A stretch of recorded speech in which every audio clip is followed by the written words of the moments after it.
नमस्कार, SBT news पर आप देख रहे हैं राजस्थान के श्रीगंगानगर हनुमानगढ़ जिले की बड़ी खबरें। श्रीगंगानगर के उपखंड अधिकारी उमेश सिंह रत्नू ने आज सुबह जवाहर नगर सेक्टर नंबर 2 और बसंती चौक एरिया के कर्फ्यूग्रस्त क्षेत्रों का जायजा लिया। दोनों इलाकों में व्यवस्थाओं के बारे में अधीनस्थ अधिकारियों से जानकारी ली। उन्होंने अधिकारियों को निर्देश दिए कि मेडिकल इमरजेंसी के लिए किसी को न रोका जाए, तत्काल उसे सहायता उपलब्ध करवाई जाए। कर्फ्यूग्रस्त इलाके में अनुमति लेकर आने वाले व्यक्ति का भी रिकॉर्ड संधारित किया जाए। और अब रुक करते हैं अगली खबर की तरफ। श्रीगंगानगर के जवाहर नगर सेक्टर नंबर 2 में एक ही घर में 3 कोरोना पॉजिटिव रोगी मिलने के बाद घोषित कर्फ्यू के दौरान लोगों को आवश्यक सेवाओं की आपूर्ति के लिए दिगंगानगर होलसेल भंडार को जिम्मेदारी दी गई है। उपखंड अधिकारी उमेश सिंह रत्नू ने बताया कि जवाहर नगर कर्फ्यूग्रस्त एरिया में आज सुबह और शाम को 2-2 घंटे होलसेल भंडार की गाड़ी जरूरत का सामान उपलब्ध करवाएगी। इस दौरान अगर किसी को दवा की आवश्यकता है तो भंडार के कर्मचारी को दवा की पर्ची देने पर वो दूसरे चक्कर में दवा भी उपलब्ध करवाएगा।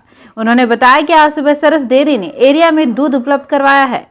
एक सप्ताह पहले तक श्रीगंगानगर शहर के लोग महफूज थे, लेकिन अब शहर में कोरोना संक्रमण के 5 मामले सामने आ चुके हैं। इससे खतरा भी बढ़ गया है। इसके बावजूद भीड़ भाड़ का जुटना और सोशल डिस्टेंसिंग की पालना नहीं करना शहर वासियों को कहीं भारी न पड़ जाए। गुरुवार को ऐसी ही लापरवाही नई धान मंडी में दिखाई दी। यहाँ एक संस्था ने ठंडे मीठे जल की छबील लगाई थी। छबील में पानी और शरबत पीने वालों की भीड़ जुटी रही। इस कारण वहाँ सोशल डिस्टेंसिंग का ख्याल किसी को भी नहीं रहा। खबरों का सिलसिला जारी है, ये वीडियो लाइक और शेयर जरूर करें। लॉकडाउन 4.0 शुरू होने के बाद करीब एक सप्ताह पहले श्रीगंगानगर प्रशासन ने पूरा बाजार खोलने की अनुमति दी। इसके बाद उम्मीद जताई जा रही थी कि बाजार में अब हालात सामान्य होंगे। लगातार बाजार खुलने से ऐसा लगने भी लगा था। 20 मई को बसंती चौक एरिया में एक कोरोना संक्रमित युवक का मामला सामने आने के बावजूद शहर में हलचल बढ़ने लगी थी, लेकिन बीते 3 दिन में एक के बाद एक साथ 3 कोरोना संक्रमण के नए मामले सामने आने के कारण बाजार की रौनक फिर से छूमंतर हो गई है। व्यापारियों के अलावा आमजन में भी अब बढ़ते संक्रमण के मामलों के कारण चिंताएं बढ़ने लगी है। श्रीगंगानगर नई धान मंडी में एफसीआई के अब तक खरीदे गए सरकारी गेहूं का उठाव होने तक और गेहूं की आवक नहीं होगी। वहीं जौ, सरसों और चने आदि की खरीद जारी रहेगी। इस बीच एफसीआई को बारदाना भी मिल गया है। कृषि उपज मंडी समिति के सचिव लाजपत राय खुराना ने बताया कि एफसीआई के खरीदे गए गेहूं के 3 लाख से अधिक थैले मंडी परिसर में पड़े हैं। 2 दिन तक ठेकेदार के श्रमिकों की हड़ताल के कारण इनका उठाव नहीं हो रहा था। आज से श्रमिकों ने उठाव शुरू कर दिया है। एफसीआई के ठेकेदार को प्रतिदिन 45,000 से 50,000 थैले उठाने के लिए कहा गया है। दिल्ली से श्रीगंगानगर के जवाहर नगर सेक्टर 2 में आए परिवार के 3 सदस्यों की कोरोना रिपोर्ट पॉजिटिव आने के बाद प्रशासन पूरी तरह से सतर्क हो गया है। प्रभावित इलाके में स्वास्थ्य विभाग की टीमें रात से ही सर्वे में जुटी हैं। संक्रमित बच्चे और उसके माता पिता के संपर्क में आने वाले 6 लोगों को भी राजकीय जिला चिकित्सालय में भर्ती करवाया गया है। पुलिस और स्वास्थ्य विभाग की टीमें इस परिवार के संपर्क में आए लोगों के बारे में जानकारी जुटा रही है। दिल्ली में मोबाइल कंपनी में जॉब करने वाला युवक अपनी पत्नी, मां और 14 माह के बच्चे के साथ लॉकडाउन में वहां रहा। दिल्ली में करीब 2 माह तक घर में रहने के बाद वो अपने भाई, भाभी और पिता से मिलने के लिए गंगानगर आया। इस परिवार के एक टैक्सी से यहां आने के बाद क्वारंटाइन में होने का दावा किया जा रहा है। श्रीगंगानगर क्षेत्र में पिछले कुछ दिनों से पड़ रही भीषणतम गर्मी से गुरुवार सुबह चली तेज हवाएं भी कोई राहत नहीं दिला पाई। गर्मी के कारण आमजन का लगातार बुरा हाल है। तीखी धूप और तेज लू का असर कई दिनों से बना हुआ है। बुधवार को तो अधिकतम तापमान 48.9 डिग्री सेल्सियस हो गया था, जो इस सीजन का सबसे ज्यादा था। दुनिया के सबसे गर्म 5 शहरों में श्रीगंगानगर को दर्ज करवाने वाला भी था। हालांकि बीती रात 12 बजे के आसपास तेज हवाएं और आंधी से कुछ राहत की उम्मीद बंधी थी, लेकिन सुबह गर्मी के तेवर ज्यों के त्यों कायम रहे। श्रीगंगानगर में बसंती चौक के कर्फ्यूग्रस्त क्षेत्र में गुरुवार को राशन वितरण में गड़बड़ी का आरोप लगाते हुए कुछ लोगों ने हंगामा कर दिया। सूचना मिलने पर पार्षद और पुलिस भी मौके पर पहुंची। मोहल्ले वासियों ने जिला कलेक्टर को ज्ञापन सौंपा है। इस ज्ञापन में कर्फ्यू से लोगों को परेशानी हो रही है। गरीब परिवारों के पास खाने के लिए पर्याप्त सामान नहीं है। ऐसे गरीब परिवारों में राशन वितरण किया जाए। क्षेत्र में राशि निकालने के लिए एटीएम सुविधा दी जाए। जिस क्षेत्र में रोगी जांच में नेगेटिव आए हैं वहां कर्फ्यू में ढील दी जाए और कर्फ्यू प्रभावी होने के बाद जो लोग यहां फंस गए हैं उन्हें बाहर जाने की छूट दी जाए। इस संबंध में बात करने पर पार्षद पति सुरेंद्र स्वामी ने बताया कि कुछ लोगों ने हंगामा किया था।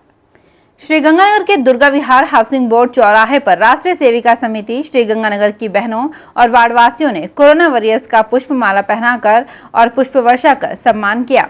इस अवसर पर माया शर्मा, प्रेम बहल, मीना अरोड़ा, वीना बहल, सरोज सिंघल, सुमन गोयल, निधि कुक्कड़ और दिव्यांशी गौड़ आदि उपस्थित रहे। कोरोना संक्रमण की जांच के लिए श्रीगंगानगर जिला चिकित्सालय में सैंपल लेने का सिलसिला जारी है। गुरुवार दोपहर तक 12 लोगों का सैंपल लिया जा चुका था। कोविड प्रभारी डॉक्टर पवन सोनी ने बताया कि इनमें से एक सैंपल कल जवाहर नगर में आए पॉजिटिव के संपर्क वाला है। उन्होंने बताया कि इसके अलावा पुराने आबादी और जिला अस्पताल में आज भी रैंडम सैंपल लिए जा रहे हैं। इनकी जानकारी शाम तक मिल पाएगी। कल भेजे गए सभी सैंपल की रिपोर्ट आज शाम को मिलने की संभावना है। श्रीगंगानगर के सदर थाना क्षेत्र में पिछले दिनों एक युवक की हत्या करने के आरोप में गिरफ्तार आरोपियों को पुलिस गुरुवार दोपहर बाद न्यायालय में पेश करेगी। थाना प्रभारी हनुमानाराम बिश्नोई ने बताया कि हत्या के आरोप में गिरफ्तार आकाश, विनोद और साहिल, जो कि नाथावाली के रहने वाले हैं, इन्हें बुधवार शाम को गिरफ्तार किया गया था। दोपहर बाद आरोपियों को न्यायालय में पेश कर रिमांड पर लिया गया। आरोपियों ने संदीप भुल्लर की हत्या की थी, जबकि रवि को हमला कर गंभीर रूप से घायल कर दिया था। तो दोस्तों, कहीं जाइएगा नहीं, खबरों का सिलसिला जारी है। श्रीगंगानगर में भीषण और झुलसा देने वाली गर्मी के बीच ड्यूटी दे रहे पुलिस कर्मियों में गुरुवार को छाछ का वितरण किया गया। यातायात थाना प्रभारी कुलदीप वालिया ने बताया कि नाकों पर तैनात पुलिस कर्मियों में छाछ वितरित की गई। आज सुबह महेश जसूजा ने 800 कपड़े के बने मास्क पुलिस कर्मियों में वितरित करने के लिए भेंट किए। रायसीनगर कस्बे की मुकलावा पुलिस ने नशीली गोलियों सहित 2 युवकों को गिरफ्तार किया है। इन्हें गुरुवार दोपहर बाद न्यायालय में पेश किया गया। पुलिस ने बताया कि बुधवार शाम को गश्त के दौरान 3 PS के पास राम स्वरूप नायक और सूरज कुमार को गिरफ्तार किया गया। श्रीगंगानगर बार एसोसिएशन ने आज मुख्यमंत्री के नाम एक ज्ञापन एडीएम सतर्कता अरविंद जाखड़ को सौंपकर सीआई विष्णुदत्त बिश्नोई आत्महत्या प्रकरण की सीबीआई जांच करने की मांग की। एसोसिएशन ने ज्ञापन में बताया कि सीआई विष्णुदत्त बिश्नोई कर्तव्यनिष्ठ अधिकारी थे। राजगढ़ में एसएचओ रहते वक्त उन्होंने आत्महत्या कर ली। सरकार इस मामले की जांच सीआईडी सीबी से करवा रही है। ये एजेंसी जांच निष्पक्ष नहीं कर पाएगी। श्रीगंगानगर के लालगढ़ जाटान थाना क्षेत्र में गत दिवस एक अधेड़ व्यक्ति की हत्या के मामले में पुलिस सभी पहलुओं को ध्यान में रखकर जांच कर रही है। मृतक के बेटे ने रिपोर्ट देकर अज्ञात के खिलाफ हत्या का मुकदमा दर्ज करवाया है। थाना प्रभारी कश्यप सिंह ने बताया कि शमशेर सिंह ने अपने पिता गंगाराम उर्फ मक्खन बावरी की हत्या के आरोप में रिपोर्ट दी है। सीआई विष्णुदत्त बिश्नोई आत्महत्या मामले की निष्पक्ष सीबीआई जांच की मांग को लेकर रायसीनगर कस्बे के कई लोगों ने गुरुवार से मिनी सचिवालय के बाहर धरना शुरू कर दिया है। धरने में राजनीतिक और सामाजिक क्षेत्र के लोग बड़ी संख्या में शामिल हुए। धरने पर बैठे लोगों ने एक स्वर में कहा कि जब तक इस मामले की निष्पक्ष तरीके से सीबीआई जांच नहीं हो जाती, तब तक धरना जारी रहेगा। इस संबंध में विष्णुदत्त बिश्नोई न्याय संघर्ष समिति गठित की गई है। समिति के बैनर तले आज से धरना शुरू किया गया है। धरने पर विधायक बलवीर सिंह लूथरा, पूर्व विधायक दौलत राज समेजा, लालचंद मेघवाल, शिवपतराम मेघवाल, कालू थोरी, राकेश ठोलिया, राकेश बिश्नोई और बिश्नोई समाज के लोग बड़ी संख्या में मौजूद रहे। श्रीगंगानगर के जवाहर नगर में पॉजिटिव आए परिवार के सदस्य दिल्ली से टैक्सी किराए पर लेकर यहां आए थे। इसके बाद से टैक्सी चालक लगातार खुला घूम रहा है।